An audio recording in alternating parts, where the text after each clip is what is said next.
നമസ്കാരം. ക്യൂ മലയാള UK ന്യൂസിലേക്ക് സ്വാഗതം. ബാങ്ക് ഓഫ് ഇംഗ്ലണ്ട് UKയിലെ പലിശ നിരക്ക് 4.5% നിലനിർത്തി. പലിശ നിരക്കുകൾ മാറ്റമില്ലാതെ തുടരാനാണ് സാധ്യത എന്ന സൂചനകൾ നേരത്തെ പുറത്തുവന്നിരുന്നു. നിലവിൽ പലിശ നിരക്കുകളിൽ കുറവ് വരുത്തിയിട്ടില്ലെങ്കിലും ഭാവിയിൽ കുറയ്ക്കാനുള്ള സാധ്യതയുണ്ടെന്ന് bank of England governor Andrew Bailey പറഞ്ഞു. നിലവിൽ UKയിലെ പണപ്പെരുപ്പം 3%. പണപ്പെരുപ്പ് നിരക്ക് 2% എത്തിക്കുക എന്നതാണ് ബാങ്ക് ഓഫ് ഇംഗ്ലണ്ടിന്റെ പ്രഖ്യാപിത ലക്ഷ്യം. UKയിലാകെ 6 ലക്ഷം ഭവന ഉടമകൾക്ക് ബാങ്ക് ഓഫ് ഇംഗ്ലണ്ടിന്റെ പലിശ നിരക്കുകൾ അനുസരിച്ച് മാറുന്ന മോർഗേജ് ഉണ്ട്. നിലവിൽ പലിശ നിരക്കുകൾ മാറ്റമില്ലാത്ത സാഹചര്യത്തിൽ പ്രതിമാസ തിരിച്ചടവുകളിൽ ബാങ്കിന്റെ തീരുമാനം ഉടനടി സ്വാധീനം ചെലുത്തുന്നില്ല. ഈ വാരാന്ത്യത്തിൽ ഹീത്രൂ ഗാറ്റ്വിക് എയർപോർട്ടുകളിലേക്ക് യാത്ര ചെയ്യുന്നവർ ശ്രദ്ധിക്കുക. വെള്ളിയാഴ്ച രാത്രി 9 മണി മുതൽ തിങ്കളാഴ്ച രാവിലെ 6 മണി വരെ M25 യാത്ര ചെയ്യാൻ ഉദ്ദേശിക്കുന്നവർ പതിവിലും നേരത്തെ യാത്ര തിരിച്ചാൽ മാത്രമേ കൃത്യസമയത്ത് ലക്ഷ്യത്തിലെത്താൻ കഴിയുകയുള്ളൂ. വെസ്ലി ജംഗ്ഷൻ 10-നും ചേർട്സി ജംഗ്ഷൻ 11-നും ഇടയിലായി 2 ഭാഗത്തേക്കുമുള്ള റോഡുകൾ അടച്ചിടും. ഒരു പാലം നീക്കം ചെയ്യുന്നതുമായി ബന്ധപ്പെട്ടാണ് M25 അടച്ചിടുന്നത്. NHSൽ നഴ്സുമാരുടെ കുറവ് ഗുരുതരമായ സ്ഥിതിയിൽ. NHS ഇംഗ്ലണ്ടിൽ നഴ്സുമാരുടെ ലഭ്യതയിൽ പ്രതിസന്ധിയില്ലെന്ന തരത്തിലായിരുന്നു ഏതാനും നാളുകളായി ഗവൺമെന്റ് നിലപാട് സ്വീകരിച്ചിരുന്നത്. റോയൽ കോളേജ് ഓഫ് നഴ്സിംഗ് ഇതിന് വിപരീതമായ മുന്നറിയിപ്പുകൾ നൽകുമ്പോഴും വ്യക്തമായ മറുപടികൾ നൽകാൻ NHS ഇംഗ്ലണ്ടും തയ്യാറായിരുന്നില്ല. രോഗികളെ പരിചരിക്കാനും മരുന്ന് കൊടുക്കാനും ഭക്ഷണം കൊടുക്കാനും നഴ്സുമാർ ഇല്ലാത്ത വാർഡുകളുടെ പുറത്തുവിടാത്ത ഒളിപ്പിച്ച കണക്കുകൾ പുറത്തു വന്നതോടെ പ്രതിസന്ധിയുടെ യഥാർത്ഥ ചിത്രം വെളിച്ചത്തു വരുന്നു. കഴിഞ്ഞ 6 വർഷമായി ഇതു സംബന്ധിച്ച കണക്കുകൾ അധികൃതർ പുറത്തുവിട്ടിരുന്നില്ല. മലയാളി തിളക്കത്തിൽ ലോകകപ്പ് കബഡി. ബർമിംഗ്ഹാമിൽ കഴിഞ്ഞ തിങ്കളാഴ്ച ആരംഭിച്ച ലോകകപ്പ് കബഡി 2025 മത്സരങ്ങളിൽ വെയിൽസ് പുരുഷ വനിതാ ടീമുകളെ പ്രതിനിധീകരിച്ച് അഭിഷേക് അലക്സ്, ജീവ ജോൺസൺ, വോൾഗ സേവ്യർ, അമൃത എന്നിവർ പങ്കെടുക്കുന്നു. BBC വർഷം തോറും നടത്തിവരുന്ന യൂറോപ്യൻ ചാമ്പ്യൻഷിപ്പിൽ നിന്നും സെലക്ഷൻ ലഭിച്ചാണ് ഇവർ വെയിൽസ് ടീമിലെത്തിയത്. ഇംഗ്ലണ്ട് വെയിൽസ് ടീമുകളെ പരിശീലിപ്പിക്കുന്നത് കേരളത്തിലെ പ്രമുഖ താരമായ സാജു മാത്യു ആണ്. വെയിൽസ് പുരുഷ ടീമിലെ ഏക മലയാളി സാന്നിധ്യമാണ് York university Hull York medical സ്കൂളിലെ 4ാം വർഷ മെഡിക്കൽ വിദ്യാർത്ഥി കൂടിയായ അഭിഷേക് അലക്സ്. യുക്മ മുൻ ജനറൽ സെക്രട്ടറി അലക്സ് വർഗീസിന്റെ മകനാണ്. 2 ഗ്രൂപ്പുകളിലായി നടക്കുന്ന മത്സരങ്ങളിൽ പുരുഷന്മാരുടെ ഗ്രൂപ്പ് 1-ൽ ഇന്ത്യ, സ്കോട്ട്ലൻഡ്, ഇറ്റലി, ഹോങ്കോങ് തുടങ്ങി കരുത്തരായ രാജ്യങ്ങളുടെ കൂടെയാണ് വെയിൽസ് ടീം കളിക്കുന്നത്.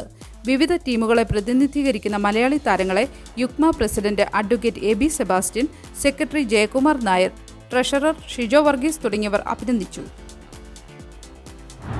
നിർദ്ദിഷ്ട ആനുകൂല്യ പരിഷ്കാരങ്ങൾക്കെതിരെ ലേബർ ബാക്ക്ബെഞ്ചർമാരിൽ നിന്ന് സർക്കാർ തിരിച്ചടി നേരിടുന്നു.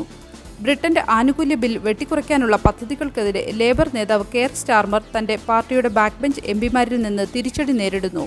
പ്രത്യേകിച്ച് PIP പോലുള്ള ആനുകൂല്യങ്ങളെ ആശ്രയിക്കുന്ന വികലാംഗരായ വ്യക്തികളെയും ദീർഘകാല രോഗികളായ പൗരന്മാരെയും ഇത് എങ്ങനെ ബാധിക്കും എന്നതിനെക്കുറിച്ച് 3 വർഷത്തിനുള്ളിൽ £3 ബില്യൺ വെട്ടിക്കുറയ്ക്കാൻ സർക്കാർ പദ്ധതിയിടുന്നു. കൂടാതെ ആനുകൂല്യ ബജറ്റിൽ നിന്ന് £6 ബില്യൺ വരെ അധിക വെട്ടിക്കുറയ്ക്കൽ പ്രഖ്യാപിച്ചേക്കാം. ഇംഗ്ലണ്ടിൽ വാർഷിക നഴ്സറി ചെലവ് 15 വർഷത്തിനിടെ കുറയുന്നത് ആദ്യം. ജനസംഖ്യ ഏറ്റവും കുറഞ്ഞു വരുന്ന രാജ്യങ്ങളിലൊന്നാണ് ബ്രിട്ടൻ. രാജ്യത്തെ 40% ആളുകൾ മാത്രമേ വിവാഹം കഴിച്ച് കുടുംബജീവിതം നയിക്കുന്നുള്ളൂ. ഇതേ തുടർന്നാണ് കൂടുതൽ കുട്ടികളുള്ളവർക്ക് കൂടുതൽ ബെനിഫിറ്റുകൾ എന്ന രീതിയിലുള്ള പ്രചാരണം കഴിഞ്ഞ 2 ദശാബ്ദമായി സർക്കാർ ഊർജിതമായി നടത്തിയത്. എന്നാൽ ഇതേ തുടർന്ന് മറ്റു പണികളൊന്നും എടുക്കാതെ മാതാപിതാക്കൾ കുട്ടികളുടെ ബെനിഫിറ്റുകൾ പറ്റി ജീവിക്കുന്ന രീതിയായിരുന്നു. ഇതേ തുടർന്ന് സർക്കാർ ബെനിഫിറ്റുകൾ വെട്ടിക്കുറച്ചു. കഴിഞ്ഞ 1.5 ദശാബ്ദത്തോളമായി നഴ്സറി കുട്ടികളുടെ കെയറിംഗ് പഠന ചെലവ് റെക്കോർഡ് ഉയരത്തിലാണ്. അതിനിപ്പോൾ മാറ്റം വന്നിരിക്കുകയാണ്. ഇംഗ്ലണ്ടിൽ 2 വയസ്സിന് താഴെയുള്ള കുട്ടിയുടെ വാർഷിക നഴ്സറി ചെലവ് 15 വർഷത്തിനിടെ ആദ്യമായി കുറഞ്ഞതായി കുട്ടികളുടെ ചാരിറ്റിയായ കോറം റിപ്പോർട്ട് ചെയ്യുന്നു. പ്രീ സ്കൂൾ കുട്ടികളുടെ എല്ലാ യോഗ്യരായ ജോലിക്കാരായ മാതാപിതാക്കൾക്കും സെപ്റ്റംബർ മുതൽ ആഴ്ചയിൽ 30 മണിക്കൂർ സംരക്ഷണം നൽകുന്ന ധനസഹായത്തോടെയുള്ള ശിശു സംരക്ഷണ പദ്ധതി സർക്കാർ തുടർന്ന് നടപ്പിലാക്കുമെന്ന് പ്രഖ്യാപിച്ചിരുന്നു. നിലവിൽ 3 വയസ്സിന് താഴെയുള്ള കുട്ടികളുടെ മാതാപിതാക്കൾക്ക് സർക്കാർ നൽകുന്ന ചൈൽഡ് കെയറിൽ ആഴ്ചയിൽ 15 മണിക്കൂർ പ്രവേശനം ലഭിക്കും. വർദ്ധിച്ചുവരുന്ന ആവശ്യകത കാരണം സെപ്റ്റംബറോടെ 70,000-ത്തിലധികം ചൈൽഡ് കെയർ സ്ഥലങ്ങളും 35,000 ജീവനക്കാരും ആവശ്യമായി വരുമെന്ന് സർക്കാർ കണക്കാക്കുന്നു. 2024 ഇംഗ്ലണ്ടിലെ 1,70,000 കുട്ടികൾക്ക് ക്ലാസുകളുടെ പകുതിയെങ്കിലും നഷ്ടപ്പെട്ടതായി റെക്കോർഡ്. സ്കൂളുകളിലെ വർദ്ധിച്ചുവരുന്ന ഹാജർ പ്രതിസന്ധി ഇത് എടുത്തു കാണിക്കുന്നു. വിദ്യാഭ്യാസ വകുപ്പ് പുറത്തുവിട്ട ഡേറ്റയിൽ പകർച്ചവ്യാധിക്ക് മുമ്പുള്ള നിലവാരവുമായി താരതമ്യപ്പെടുത്തുമ്പോൾ വിദ്യാർത്ഥികളുടെ ഹാജർ കുറവിൽ കുത്തനെയുള്ള വർധനവ് എടുത്തു കാണിക്കുന്നു. 2022-23 7.4% ഹാജർ കുറവ് 2023-24 ആയപ്പോഴേക്കും 7.1% കുറഞ്ഞു. പക്ഷേ ഇത് പകർച്ചവ്യാധിക്ക് മുമ്പുള്ള നിരക്കായ 4.7%-നേക്കാൾ ഉയർന്നതായി ഡേറ്റ സൂചിപ്പിക്കുന്നു. സെപ്റ്റംബറിൽ ഇംഗ്ലണ്ടിലെ സ്കൂൾ ഹാജർ പിഴ 60 പൗണ്ടിൽ നിന്ന് 80 പൗണ്ടായി ഉയർന്നിരുന്നു. 3 വർഷത്തിനുള്ളിൽ ഒരേ കുട്ടിക്ക് രണ്ടാമതും പിഴ ചുമത്തുന്ന രക്ഷിതാവിന് ഇപ്പോൾ 160 പൗണ്ടാണ് പിഴ. കുട്ടികളെ സ്കൂളുകളിൽ ഹാജരാക്കുന്നതിനുള്ള മാതാപിതാക്കളുടെ അലക്ഷ്യ മനോഭാവത്തിനെതിരെ ബ്രിഡ്ജറ്റ് ഫിലിപ്സൺ മുന്നറിയിപ്പ് നൽകുന്നു. ബിൻ സമരം നിർത്തലാക്കാനുള്ള ചർച്ചകൾ പരിഹാരം കണ്ടില്ല. ബർമിംഗ്ഹാമിൽ ബിൻ തൊഴിലാളികൾ നടത്തിവന്നിരുന്ന ശമ്പളത്തെ ചൊല്ലിയുള്ള സമരങ്ങൾ അവസാനിപ്പിക്കാൻ ലക്ഷ്യമിട്ടുള്ള ചർച്ചകൾ ഫലം കണ്ടില്ല. മാർച്ച് 11 നഗരത്തിലെ യുണൈറ്റ് യൂണിയൻ അംഗങ്ങൾ ആരംഭിച്ച പണിമുടക്ക് ഇതോടെ അനിശ്ചിതമായി തുടരുമെന്ന് പ്രതീക്ഷിക്കുന്നു. ഇത് മാലിന്യങ്ങൾ കുന്നുകൂടുന്നതിനും ആഴ്ചകളോളം ബിന്നുകൾ കാലിയാക്കാതെ കിടക്കുന്നതിനും കാരണമാകും. ഇത് പൊതുജനാരോഗ്യത്തെ ബാധിക്കുമെന്ന് ആളുകൾ ഭയപ്പെടുന്നു. M60 16-ാം ജംഗ്ഷന് സമീപം ലോറി അപകടത്തിൽപ്പെട്ടു.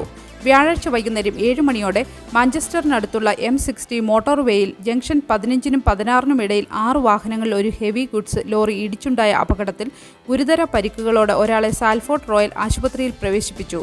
മറ്റ് 4 പേരെ സംഭവസ്ഥലത്ത് പാരാമെഡിക്കുകൾ ഉൾപ്പെടെയുള്ള അടിയന്തര സേവനങ്ങൾ ചികിത്സ നൽകി. ഒരു നല്ല ദിവസം ആശംസിച്ചുകൊണ്ട് ഈ വാർത്താ ബുള്ളറ്റിൻ പൂർണ്ണമാക്കുന്നു. എല്ലാ ദിവസവും വാർത്തകൾക്കായി ഫോളോ ചെയ്യുക. വാർത്തകളുടെ നോട്ടിഫിക്കേഷനായി ബെല്ലൈക്കൺ എനേബിൾ ചെയ്യുക.